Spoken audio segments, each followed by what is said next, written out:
राष्ट्रीय आय को बोला जाता है NNP at FC. NNP at FC राष्ट्रीय आय एक लेखा वर्ष की अवधि के दौरान एक देश के सामान्य निवासियों द्वारा अर्जित कारक आय का कुल जोड़ होता है। एक लेखा वर्ष की अवधि के दौरान एक देश के सामान्य निवासियों द्वारा अर्जित कारक आय का कुल जोड़ होता है। लेखा वर्ष क्या होता है? 1 अप्रैल से लेकर के 31 मार्च तक का जो टाइम होता है, ड्यूरेशन होता है, वित्तीय वर्ष, फाइनेंशियल ईयर। लेखांकन वर्ष बोला जाता है, वो लेखा वर्ष कहलाता है, 1 अप्रैल से 31 मार्च। और सामान्य निवासी कौन होता है? सामान्य निवासी वह व्यक्ति है जो किसी भी संबंधित देश में 1 साल या उससे अधिक समय से रह रहा हो और जिसकी आर्थिक रुचि का केंद्र भी वही देश हो। आर्थिक रुचि का मतलब क्या होता है? उत्पादन, उपभोग और निवेश। अगर वह व्यक्ति उत्पादन, उपभोग और निवेश भी उसी देश में कर रहा है तो वह व्यक्ति उस देश का सामान्य निवासी कहलाएगा और वो साथ में 365 दिन या उससे अधिक समय से रह रहा है। तो यदि कोई व्यक्ति किसी भी संबंधित देश में 365 दिन से अधिक समय से रह रहा है लेकिन वह खेलने के लिए गया हुआ है, इलाज करवाने के लिए गया हुआ है, एजुकेशन, शिक्षा लेने के लिए गया हुआ है, तो वह व्यक्ति उस देश का सामान्य निवासी नहीं कहलाएगा, क्योंकि उसका उत्पादन जो है और निवेश जो है वो किसी दूसरे देश में हो रहा है। वहाँ पर सिर्फ और सिर्फ क्या गया हुआ, अपने काम से गया हुआ है और उपभोग कर रहा है। तो सामान्य निवासी वह व्यक्ति होता है जो किसी भी संबंधित देश में 365 दिन या उससे अधिक समय से रह रहा हो और उसकी आर्थिक रुचि का केंद्र भी वही देश है। आर्थिक रुचि क्या होता है? उत्पादन, उपभोग और निवेश। उत्पादन, उपभोग और निवेश। फिर अगला पढ़ना था कारक आय। कारक आय क्या होता है? कारकों से प्राप्त आय कारक आय कहलाती है। कारकों से प्राप्त आय कारक आय कहलाती है। हमारे पास कारक क्या है? भूमि, श्रम, पूंजी और उद्यमी। ये हमारे पास मुख्य रूप से क्या है? कारक है। इन कारकों से हमें प्राप्त होता है आय। जैसे भूमि से प्राप्त होता है लगान, किराया, रॉयल्टी। श्रम से प्राप्त होता है मजदूरी। पूंजी से प्राप्त होता है ब्याज। उद्यम से प्राप्त होता है लाभ। तो लगान, किराया, रॉयल्टी, मजदूरी, ब्याज और लाभ, ये है कारक आय। कारकों से प्राप्त आय कारक आय कहलाता है। कारकों से प्राप्त आय कारक आय कहलाता है। कुछ शॉर्टकट हैं राष्ट्रीय आय से संबंधित, जैसे जी फॉर होता है ग्रॉस। ग्रॉस को हिंदी में बोला जाता है सकल। D for domestic. डोमेस्टिक को हिंदी में बोला जाता है घरेलू कह लो या फिर देशीय कह लो। क्वेश्चन में कुछ भी लिखा हुआ हो सकता है, घरेलू भी लिखा हो सकता है, देसी भी कह हो सकता है, लेकिन अंग्रेजी डोमेस्टिक ही लिखी होगी। पी फॉर प्रोडक्ट, उत्पाद या फिर आय बोला जाता है। एन फॉर नेट, शुद्ध या फिर निवल बोला जाता है। नेट मतलब शुद्ध या निवल। दूसरा एन है एन फॉर नेशनल। नेशनल मतलब राष्ट्रीय। एफसी फैक्टर कॉस्ट, साधन लागत पर या फिर कारक लागत। एमपी मतलब मार्केट प्राइस, बाजार कीमत। वी फॉर वैल्यू मतलब मूल्य। ए फॉर एडेड मतलब वृद्धि। तो जैसे लिखा हुआ एनएनपी एट एफसी, इसका मतलब होता है net national product at FC. Net national product at FC. जैसे एनएनपी लिखा हुआ तो इसमें बच्चे कंफ्यूज होते हैं। क्या कंफ्यूज होते हैं कि कौन सा एन नेट है और कौन सा एन नेशनल है। तो सबसे पहले जो एन आएगा, पहले फर्स्ट नंबर पर जो एन होगा वो नेट पढ़ा जाएगा, लेकिन जो बीच में एन होगा, जो बीच में यानी सेकंड नंबर पर एन होगा वो क्या कहलाएगा? नेशनल कहलाएगा। जैसे मैंने बोला एनएनपी एट एफसी, इसका मतलब net national product at factor cost. Net national product at factor cost. GNP जैसे लिखा हो जीएनपी तो gross national product at market price. NDP लिखा हुआ है तो एनडीपी का मतलब है net domestic product at factor cost. समझ में आया? अगला टॉपिक हम सीखेंगे डेप्रीसिएशन, मूल्यह्रास। मूल्यह्रास होता क्या? डेप्रीसिएशन होता क्या? मूल्यह्रास, ह्रास, अवक्षय, घिसावट, अस्थायी पूंजी का उपभोग, अचल पूंजी का उपभोग, स्थिर पूंजी का उपभोग, ये सब कुछ क्या होता है? मूल्यह्रास ही कहलाता है। सब के सब क्या होते हैं? मूल्यह्रास होते हैं। होता क्या है? स्थायी परिसंपत्ति के मूल्य में टूट फूट के कारण, घिसावट के कारण, समय व्यतीत होने के कारण अस्थायी परिसंपत्ति जमीन को छोड़कर, जैसे मशीन हो गया, फर्नीचर हो गया, कार, बाइक, कंप्यूटर हो गया, ठीक है, ये अस्थायी परिसंपत्तियाँ। इन परिसंपत्तियों में टूट फूट के कारण, घिसावट के कारण, समय व्यतीत होने के कारण, प्रयोग होने के कारण इन परिसंपत्तियों में जो कमी आती है, इन परिसंपत्तियों के मूल्य में जो कमी आती है उसे मूल्यह्रास कहा जाता है। उसे मूल्यह्रास कहा जाता है। मूल्यह्रास का फार्मूला, मूल्यह्रास निकालने का फार्मूला, सकल निवेश में से शुद्ध निवेश को माइनस कर दिया जाता है। सकल निवेश का मतलब होता है कुल निवेश, शुद्ध निवेश का मतलब होता है कि 1 साल के बाद, 2 साल के बाद जो हमारा रियल में उस संपत्ति की वैल्यू बची हुई है, शुद्ध निवेश। तो सकल निवेश में से यदि हम शुद्ध निवेश को क्या कर देंगे, माइनस कर देंगे, तो हमें प्राप्त होगा मूल्यह्रास। क्या प्राप्त होगा? मूल्यह्रास। अब क्वेश्चन उठता है कि राष्ट्रीय आय में इसका रोल क्या है? राष्ट्रीय आय में इसका रोल क्या है? तो राष्ट्रीय आय में इसका रोल है कि अगर हमें ग्रॉस पता है और नेट अर्थात शुद्ध निकालना है, मान लो हमें सकल पता है, यानी सकल घरेलू उत्पाद पता है, और हमें शुद्ध घरेलू उत्पाद निकालना है। सकल घरेलू उत्पाद पता है, शुद्ध घरेलू उत्पाद निकालना है, अर्थात जी से एन पर जाना। तो जी से एन पर जाने के लिए डेप्रिसिएशन को क्या कर दिया जाएगा? माइनस कर दिया जाएगा। और अगर हमें शुद्ध घरेलू उत्पाद पता है, सकल घरेलू उत्पाद निकालना है, तो एन से जी पर जाने के लिए मूल्य ह्रास को प्लस कर दिया जाएगा। ये मूल्य ह्रास। अगला पॉइंट पढ़ेंगे हम net indirect tax. Net indirect tax क्या होता है? शुद्ध अप्रत्यक्ष कर क्या होता है, या निवल अप्रत्यक्ष कर क्या होता है? निवल अप्रत्यक्ष कर का फार्मूला होता है इनडायरेक्ट टैक्सेस माइनस सब्सिडी। अप्रत्यक्ष कर में से आर्थिक सहायता को माइनस कर दिया जाता है। अप्रत्यक्ष कर में से आर्थिक सहायता को क्या कर दिया जाता है? माइनस कर दिया जाता है। अप्रत्यक्ष कर में से आर्थिक सहायता को माइनस कर। अप्रत्यक्ष कर क्या होता है? अप्रत्यक्ष कर वह कर जो जिस व्यक्ति पर लगाया जाता है वो व्यक्ति स्वयं उसका भुगतान ना करके दूसरे पर क्या कर देता है? डाल देता है, जिसके अंदर वस्तु कर, सेवा कर, उत्पादन कर, आयात कर, निर्यात कर, बिक्री कर, ये सब के सब क्या है? कर है। वर्तमान इन सब का नाम बदल करके जीएसटी रख दिया गया, गुड्स एंड सर्विस टैक्स, वस्तु एवं सेवा कर। तो ये गवर्नमेंट क्या करती है? अप्रत्यक्ष कर क्या करती है? सरकार क्या करती है? प्राप्त करती है। इसमें से माइनस क्या किया जाता है? सब्सिडी अर्थात आर्थिक सहायता। आर्थिक सहायता क्या है? जैसे आपको स्कूल से स्कॉलरशिप मिल रही है, जो वृद्धजन है उन लोगों को वृद्धावस्था पेंशन मिल रहा है, फ्री का राशन मिल रहा है, फ्री का बिजली मिल रही है, फ्री का पानी मिल रहा है। तो ये सब कुछ क्या है? आर्थिक सहायता। ये गवर्नमेंट के द्वारा पे किया गया क्या होता है? आर्थिक सहायता। अब गवर्नमेंट ने जो अप्रत्यक्ष कर क्या किया है? प्राप्त किया है, उस अप्रत्यक्ष कर में से गवर्नमेंट ने जो लोगों को मुफ्त में क्या किया? दिया, मुफ्त में बांटा, वो आर्थिक सहायता है। तो अप्रत्यक्ष कर में से यदि हम आर्थिक सहायता को क्या कर देते हैं? माइनस कर देते हैं, तो हमें प्राप्त होता है शुद्ध अप्रत्यक्ष कर, NIT, नेट इनडायरेक्ट टैक्स। तो नेट इनडायरेक्ट टैक्स का फार्मूला क्या हुआ भैया? अप्रत्यक्ष कर में से आर्थिक सहायता माइनस कर दिया जाता है। अप्रत्यक्ष कर में से आर्थिक सहायता माइनस कर दिया जाता है। ठीक है। अब इसका राष्ट्रीय आय में रोल क्या है? राष्ट्रीय आय में रोल क्या है? जैसे किसी भी गुड्स का प्रोडक्शन जो होता है वो फैक्टर कॉस्ट पर प्रोडक्शन होता है। किसी भी गुड्स का जो प्रोडक्शन होता है वो फैक्टर कॉस्ट पर प्रोडक्शन होता है। जब हम उसी गुड्स को मार्केट में ले जाते हैं बेचने के लिए, तो उसके अंदर टैक्सेस इंक्लूड कर दिए जाते हैं। तो फैक्टर कॉस्ट से मार्केट प्राइस पर जाने के लिए, फैक्टर कॉस्ट से मार्केट प्राइस पर जाने के लिए नेट इनडायरेक्ट टैक्स को क्या कर दिया जाता है? प्लस कर दिया जाता है। वही मार्केट प्राइस से दोबारा से फैक्टर कॉस्ट पर आने के लिए नेट इनडायरेक्ट टैक्स को माइनस कर दिया जाता है। तो फैक्टर कॉस्ट से मार्केट प्राइस पर जाने के लिए नेट प्लस कर दिया जाता है, मार्केट प्राइस से फैक्टर कॉस्ट पर जाने के लिए नेट को क्या कर दिया जाता है? माइनस कर दिया जाता है। आगे हम पढ़ेंगे नेफिया, NFIA, नेफिया, net factor income from abroad. Net factor income from abroad, विदेशों से प्राप्त शुद्ध कारक है। विदेशों से प्राप्त शुद्ध कारक है। अभी है क्या? विदेशों से प्राप्त शुद्ध कारक है क्या?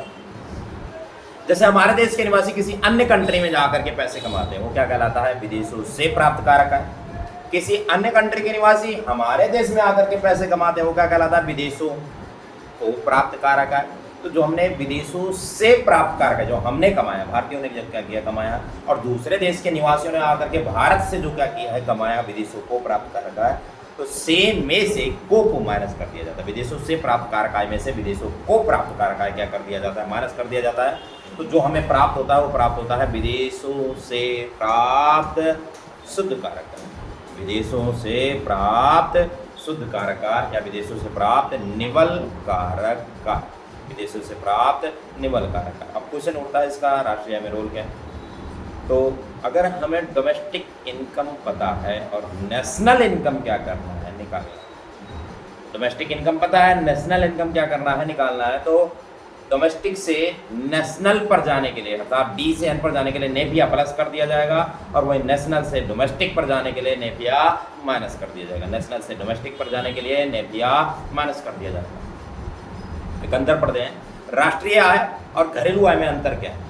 राष्ट्रीय आय और घरेलू आय में अंतर क्या है? पहले पढ़ते हैं घरेलू आय। घरेलू आय का मतलब हम लोग भारत है, भारत की घरेलू सीमा के अंदर, भारत की घरेलू सीमा के अंदर जितने भी वस्तुओं और सेवाओं का उत्पादन किया जाएगा, चाहे वो भारतीय हो और चाहे वो गैर भारतीय हो, लेकिन उत्पादन कहाँ पर हो रहा है? भारत की घरेलू सीमा के अंदर हो रहा है। तो उन सबका जो जोड़ होगा, उन वस्तुओं और सेवाओं का जो जोड़ होगा, वो क्या कहलाएगा? घरेलू आय कहलाएगा। क्या कहलाएगा? घरेलू आय। घरेलू आय मैंने क्या बताया भाई? भारत की घरेलू सीमा के अंदर, चाहे वो भारतीय रह रहे हो चाहे वो गैर भारतीय रह रहे हो, उन सब का जो भी उत्पादन कर रहे हैं, सबके सब भारतीय और गैर भारतीय जो भी उत्पादन कर रहे हैं भारत की घरेलू सीमा के अंदर, उन सबका जोड़ क्या कहलाएगा? घरेलू आय कहलाएगा। लेकिन यदि हम राष्ट्रीय आय की बात करें, यदि हम राष्ट्रीय आय की बात करें तो राष्ट्रीय आय के अंदर क्या होता है? केवल सामान्य निवासियों के द्वारा अर्जित कारक आय को जोड़ा जाता है। सामान्य निवासी चाहे वो देश के अंदर रह रहे हो और वो चाहे देश के बाहर रह रहे हो, उससे फर्क नहीं पड़ता। जो भारत के क्या होंगे? सामान्य निवासी होंगे। उन भारत के सामान्य निवासियों द्वारा अर्जित कारक आय को क्या किया जाएगा? शामिल किया जाएगा, चाहे वो देश के अंदर रह रहे हो या फिर देश के बाहर रह रहे हो। तो ये राष्ट्रीय आय और घरेलू आय में क्या है? अंतर है। ये हमने 3 चीज़ें सीखी। क्या सीखा? डेप्रिसिएशन सीखा, नेट सीखा और नेपियर सीखा। डेप्रिसिएशन सीखा, नेट सीखा और नेपियर सीखा। आगे हम पढ़ेंगे राष्ट्रीय आय की गणना करने के लिए आय विधि। राष्ट्रीय आय की गणना करने की आय विधि। राष्ट्रीय आय की गणना करने की जो आय विधि है, इसके अंदर जो आय प्राप्त किए जाते हैं, कारकों से जो आय प्राप्त किए जाते हैं, उन कारकों से प्राप्त आय को क्या किया जाता है? शामिल किया जाता है इसके अंदर आय विधि, जिसकी गणना एनडीपी एट एफसी पर की जाती है। जिसकी गणना किस पर की जाती है? एनडीपी एट एफसी पर की जाएगी। आय विधि क्वेश्चन में कुछ भी करना हो तो उससे कोई फर्क नहीं पड़ता, लेकिन आपने सबसे पहले आय विधि के द्वारा यदि हम राष्ट्रीय आय की गणना कर रहे हैं तो आय विधि के द्वारा राष्ट्रीय आय की गणना करने के लिए, आय विधि के द्वारा राष्ट्रीय आय की गणना करने के लिए सबसे पहले हम जो कैलकुलेट करेंगे वो क्या कैलकुलेट करेंगे? NDP at FC. इसके अंदर शामिल किया जाता है, एनडीपी एट एफसी के अंदर पहला पॉइंट शामिल किया जाता है कर्मचारियों का पारिश्रमिक। पहला पॉइंट क्या शामिल किया जाता है? कर्मचारियों का पारिश्रमिक। दूसरा पॉइंट शामिल किया जाता है प्रचालन अधिशेष। दूसरा पॉइंट क्या शामिल किया जाता है? प्रचालन अधिशेष। तीसरा पॉइंट शामिल किया जाता है स्वनियोजित मिश्रित आय। तीसरा पॉइंट क्या शामिल किया जाता है? स्वनियोजित मिश्रित आय। स्वनियोजित मिश्रित आय। तो कर्मचारियों का पारिश्रमिक, कंपनसेशन ऑफ एम्प्लॉय, प्रचालन अधिशेष, ऑपरेटिंग सरप्लस, स्वनियोजित मिश्रित आय, मिक्स्ड इनकम, COE, OS और MI, यानी कर्मचारियों का पारिश्रमिक, प्रचालन शेष और स्वनियोजित मिश्रित आय, इन तीनों को जोड़ते हैं तो एनडीपी एट एफसी प्राप्त होता है। कर्मचारियों का पारिश्रमिक होता क्या है? कर्मचारियों का पारिश्रमिक होता क्या है? कर्मचारियों का पारिश्रमिक, कर्मचारियों को पारिश्रमिक में आता है भैया कि जब कोई श्रमिक दूसरे के लिए जाकर के काम करता है, वो क्या कहलाता है? कर्मचारियों का पारिश्रमिक कहलाता है। तो कर्मचारियों को पारिश्रमिक के में क्या मिल सकता है? नगद मजदूरी तथा वेतन, अर्थात आपको सैलरी मिल रही है किस्म के रूप में भुगतान। इसका मतलब यह है कि आपको रहने के लिए घर दे दिया गया, नौकर चाकर दे दिया गया, मोबाइल दे दिया गया, गाड़ी दे दिया गया, आने जाने के लिए ड्राइवर दे दिया गया। तो ये सब कुछ होता है किस्म के रूप में भुगतान। अगला पॉइंट सामाजिक सुरक्षा में, सामाजिक सुरक्षा योजनाओं में क्या मालिकों का क्या होता है? योगदान।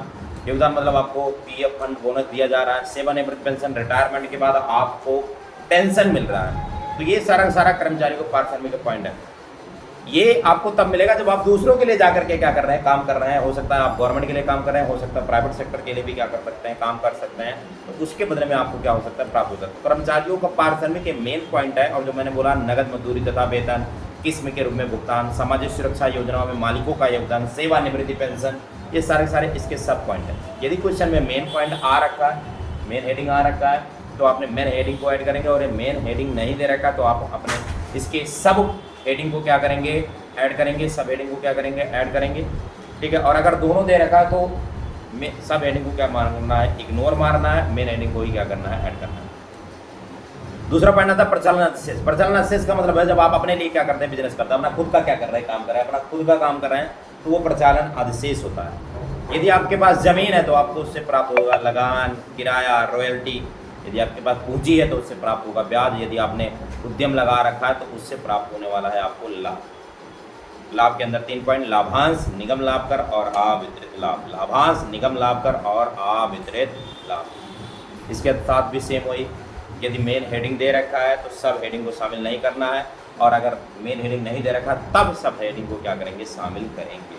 अगला पॉइंट आता है स्वनियोजित मिश्रित आय। स्वनियोजित मिश्रित आय कर्मचारियों को पारिश्रमिक और परिचालन अधिशेष का मिश्रण है। मतलब ये है कि आपका बिजनेस भी आपका ही है और आप ही के लोग, आपके घर के लोग या आप खुद ही उसमें क्या कर रहे हैं, काम कर रहे हैं, अर्थात नगद मजदूरी तथा वेतन सब कुछ आपका है, और उससे जो प्राप्त होने वाला लाभ है वो भी आपका है। जैसे किसान है, किसान अपने ही खेत में क्या कर रहा है, खेती कर रहा है, तो जो मजदूरी है वो भी वो खुद ही कर रहा है, और उस खेती करने के बाद, फसल उगाने के बाद जो बेचेगा, बेचने से जो पैसा प्राप्त होगा, प्रॉफिट प्राप्त होगा, वो भी किसी का, किसका है, किसान का ही है। तो ये क्या कहलाता है, स्वनियोजित मिश्रित आय। तो ये हमने सीखा भाई आय विधि।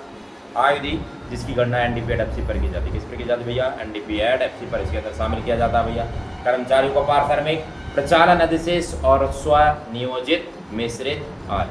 अगली विधि सीखेंगे हम, राष्ट्रीय आय की अगली विधि सीखेंगे जिसका नाम है व्यय विधि। व्यय विधि जिसकी गणना या तो जीडीपी एड एमपी पर की जाती है या फिर एनडीपी एड एमपी पर किया जाता है। आय विधि से पहले जो हमने आय विधि सीखा, आय विधि के अंदर क्या था, पैसा जो कमा रहे थे, अर्न कर रहे थे, वो पैसे के द्वारा यहाँ पर क्या है, जो हम व्यय करेंगे, वस्तुओं और सेवाओं पर जो हम क्या करेंगे, व्यय करेंगे, उसके द्वारा हम व्यय विधि के द्वारा हम क्या करेंगे, राष्ट्रीय आय की गणना करेंगे। व्यय विधि जिसकी गणना NDP at FC sorry NDP at MP या फिर जीडीपी एड एमपी पर किया जाता है। मतलब यह है कि क्वेश्चन में कुछ भी पूछा हो उससे फर्क नहीं पड़ता, आपने या तो पहले सबसे पहले एनडीपी एड एमपी निकालना है या फिर जीडीपी एड एमपी निकालना है। ये क्वेश्चन देख करके आपको पता लग जाएगा कि आपने गणना एनडीपी एड एमपी पर करना है या फिर गणना जीडीपी एड एमपी पर करना है। क्वेश्चन देख करके आपको पता लग जाएगा कि गणना किस पर करना है। तो इसके अंदर शामिल क्या किया जाता है, इसके अंदर शामिल किया किन किन को जोड़ा जाता है। इसके अंदर सबसे पहला पॉइंट निजी अंतिम उपभोग व्यय। निजी अंतिम उपभोग व्यय, निजी अंतिम उपभोग व्यय ये परिवार क्षेत्र के द्वारा, परिवार के द्वारा जो भी अंतिम वस्तुओं, दूध, दही, घी, पनीर, मक्खन, कपड़ा लत्ता, टीवी, फ्रिज, कूलर, एसी, पंखा, इन सब पर जो व्यय किया जाता है ये कहलाता है निजी अंतिम उपभोग व्यय। अगला पॉइंट सरकारी अंतिम उपभोग व्यय, जो सरकारी क्षेत्र के द्वारा, जो सरकारी क्षेत्र के द्वारा जितने भी वस्तुओं और सेवाओं पर क्या किया जाता है, खर्च किया जाता है, जैसे सड़क, पुल, बांध, शिक्षा, प्रशासन, हॉस्पिटल, इन सब पर जो सरकारी क्षेत्र के द्वारा क्या किया जा रहा है, खर्च किया जा रहा है, वो कहलाता है सरकारी अंतिम उपभोग व्यय। तीसरा पॉइंट शुद्ध निर्यात। शुद्ध निर्यात, शुद्ध निर्यात का मतलब है निर्यात में से आयात को माइनस कर दिया जाता है, कहलाता है शुद्ध निर्यात। निर्यात में से आयात को माइनस किया जाएगा, शुद्ध निर्यात कहलाएगा। शुद्ध निर्यात या फिर शुद्ध निर्यात हो सकता है, शुद्ध निर्यात नहीं दिया होगा क्वेश्चन के अंदर, तो निर्यात दे रखा होगा और आयात दे रखा हो तो निर्यात में से आयात को आपने क्या कर देना है, माइनस कर देना है। अगर ये भी नहीं दे रखा होगा तो दे रखा होगा शुद्ध आयात दे रखा होगा। शुद्ध आयात यदि लिखा हुआ है तो इसके साइन क्या कर दिए जाएंगे, बदल दिया जाएंगे, प्लस है तो माइनस कर दिया जाएगा, माइनस है तो प्लस कर दिया जाएगा। अगला पॉइंट आता है निवेश व्यय। निवेश व्यय कभी भी निवेश व्यय के नाम से नहीं आता, बल्कि इसका लिखा होगा सकल या फिर निवल देशीय पूंजी निर्माण, ये मेन हेडिंग है, सकल या निवल देशीय पूंजी निर्माण। अगर ये भी नहीं लिखा होगा तो ये लिखा होगा सकल या निवल देशीय अचल पूंजी निर्माण। दूसरा पॉइंट इसका लिखा होगा स्टॉक में परिवर्तन, डेल्टा एस। डेल्टा एस यानी स्टॉक में परिवर्तन का फार्मूला होगा अंतिम स्टॉक में से प्रारंभिक स्टॉक को माइनस कर दिया जाएगा। अंतिम स्टॉक में से प्रारंभिक स्टॉक को माइनस कर दिया जाएगा तो प्राप्त होगा डेल्टा एस यानी स्टॉक में परिवर्तन। स्टॉक में परिवर्तन। जो निवेश व्यय है, चौथा पॉइंट जो निवेश व्यय है वो आता है सकल या निवल देशीय पूंजी निर्माण के नाम से। ये नहीं दे रखा होगा तो इसके दो सब हेडिंग दे रखे होंगे, सकल या निवल देशीय अचल पूंजी निर्माण। दूसरा पॉइंट स्टॉक में परिवर्तन। स्टॉक में परिवर्तन अंतिम स्टॉक में से प्रारंभिक स्टॉक क्या कर दिया जाएगा, माइनस। यदि स्टॉक में परिवर्तन पहले से लिखा हुआ होगा तो ठीक है, ये नहीं लिखा हुआ होगा तो लिखा होगा अंतिम स्टॉक और प्रारंभिक स्टॉक, तो अंतिम स्टॉक में से प्रारंभिक स्टॉक को क्या कर दिया जाएगा, माइनस कर दिया जाएगा। तो क्या प्राप्त होगा, डेल्टा एस प्राप्त होगा यानी स्टॉक में परिवर्तन। क्वेश्चन मैंने बताया था कि व्यय विधि की गणना एनडीपी एड एमपी पर या फिर जीडीपी एड एमपी पर की जाए। क्वेश्चन होता है कब जीडीपी पर करेंगे, कब एनडीपी पर करेंगे। तो ये 14 पॉइंट ये निवेश व्यय डिसाइड करेगा। कौन डिसाइड करेगा, निवेश व्यय डिसाइड करेगा कि गणना जीडीपी पर की जानी है या फिर एनडीपी पर की जानी है। तो इसके अंदर यदि निवेश आपका सकल निवेश है, यदि निवेश क्या है, सकल निवेश है, तो गणना हम किस पर करेंगे, जीडीपी पर करेंगे, जीडीपी एड एमपी पर करेंगे। और यदि निवेश निवल निवेश है, कौन सा निवेश है? निवल निवेश है, तो गणना किस पर की जाएगी? एनडीपी एट एमपी पर। एक बार फिर सुनो, निवेश व्यय के द्वारा डिसाइड होगा कि गणना जीडीपी पर जीडीपी एट एमपी पर की जानी है या फिर एनडीपी एट एमपी पर की जानी है। तो यदि सकल निवेश है तो गणना जीडीपी एट एमपी पर किया जाएगा, और यदि निवल निवेश है तो गणना एनडीपी एट एमपी पर किया जाएगा। तो हमने सीखा व्यय विधि जिसकी गणना जीडीपी एट एमपी या फिर एनडीपी एट एमपी पर किया जाएगा। इसके अंदर शामिल होने जो वाले जो पॉइंट है, पहला पॉइंट निजी अंतिम उपभोग व्यय, सरकारी अंतिम उपभोग व्यय, शुद्ध निर्यात और निवेश व्यय। C प्लस में G प्लस में I प्लस में X माइनस में M, इन चारों को ऐड करके प्राप्त होगा एनडीपी एट एमपी या फिर जीडीपी एट एमपी। तो ये हमने सीखा व्यय विधि जिसकी गणना एनडीपी एट एमपी या जीडीपी एट एमपी पर किया जाता है। इसके बाद राष्ट्रीय आय को कैलकुलेट करने की तीसरी और अंतिम विधि उत्पाद विधि या फिर क्या कह लो मूल्य वृद्धि विधि। उत्पाद विधि या फिर मूल्य वृद्धि विधि, उत्पाद विधि या मूल्य वृद्धि विधि जिसकी गणना जीवीए एट एमपी पर किया जाता है, जिसकी गणना जीवीए एट एमपी पर किया जाएगा। जीवीए एट एमपी का मतलब होता है gross value added at market price, या फिर जीवीए एट एमपी पर किया जाएगा।